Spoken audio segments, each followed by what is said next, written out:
जहाँ से काफी लोग उत्सुक हैं लड़ने के लिए, हमारे कार्यकर्ता और कई जो जिम्मेदार किस्म के लोग हैं हमारे प्रत्याशी बनने के लिए उत्सुक है।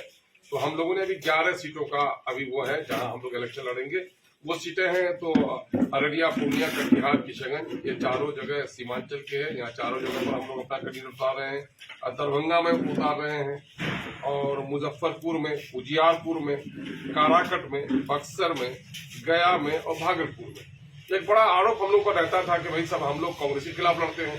तो आप देख लेंगे ये जिन जिन चीजों का हमने किया, चाहे उजियारपुर को देख लीजिए, काराकट को देख लीजिए, दरभंगा को देख लीजिए, हम लोग जहाँ बीजेपी, जदयू, कांग्रेस और शायद मुमकिन है कि राजद का तो कोई है नहीं, तो हम लोग ये तीनों जो हम वर्तमान में हैं उनके खिलाफ हम लोग इलेक्शन लड़ने जा रहे हैं। हमारा मामला यही है कि सेकुलर समाज बने और दलितों और अखिलेतों को मान और सम्मान बने। सिर्फ सेकुलरिज्म के नाम पर इनका शोषण और दोहन होता नहीं रहे।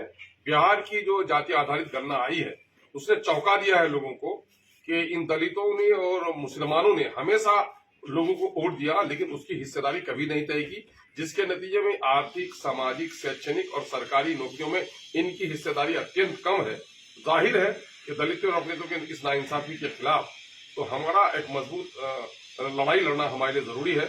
इस वजह से पार्टी ने फैसला किया है। सर, किन्हीं पार्टी के साथ गठबंधन करके चुनाव लड़ेंगे, अकेले चुनाव लड़ेंगे? हमारी एक दो पार्टी से भी बात चल रही है और वो हमारे नेशनल प्रेसिडेंट जनाब बैरिस्टर असदुद्दीन अवैसी साहब से हैदराबाद कई जगह के लोग गए हैं।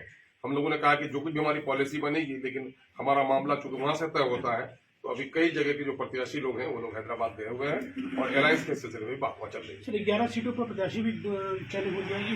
नहीं, प्रत्याशी का मामला अभी अंडर कंसिडरेशन है और लेकिन ये है कि सीटों के बारे में हम लोगों ने प्रस्ताव दिया है। सर, आप प्रदेश अध्यक्ष आप किशनगंज की लोकसभा सीट से चुनाव लड़ेंगे? जी, मेरा तो ऐलान भी कर दिया है पार्टी के नेशनल प्रेसिडेंट जनाब बैरिस्टर असदुद्दीन। किशनगंज के अलावा और भी प्रत्याशी की घोषणा हुई है? नहीं, घोषणा तो मैंने कहा ना कि इन सीटों का चयन हुआ है, इन सीटों का चयन हुआ है, अब प्रत्याशियों का चयन होगा।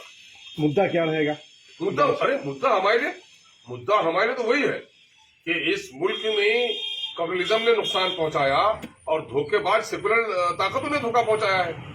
दलित जो मूल निवासी रहे इस देश के, जो अकलियत के लोग हैं, उनके साथ नाइंसाफी होती रही है और आज देश तरक्की कर गया है। वो पट्टियां जो जहां मुसलमान हैं वहां पर तरक्की नहीं हुई। आप सीमांचल में रह रहे हो, बता लो, सीमांचल का पर कैपिटा इनकम आज भी सबसे कम है, नौकरी में हिस्सेदारी सबसे कम है। मामला यही है कि राज्य के दूसरे हिस्सों में भी हमारी हकमारी हो रही है। हम लोग तो चाहते ही हैं कि भाई हम लोग ये है दलितों को इंसाफ मिले और सेकुलर सरकार बने, तो हम लोग तो ये मामला कर ही रहे हैं।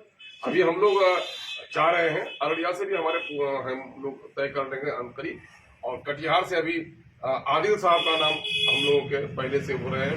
उन्होंने असेंबली इलेक्शन भी छोड़ दिया था पार्टी के कामकाज की वजह से और पार्टी के समर्थित कार्यकर्ता रहे, काफी दबाव है, तो आदिल हसन एडवोकेट वहां पर अभी उस पर पार्टी ने उसका प्रस्ताव भेजा। सर, अचानक तरीके से सीए की घोषणा कर दी गई है सर, रमजान के दिन, क्या कहेंगे? आज इसी पर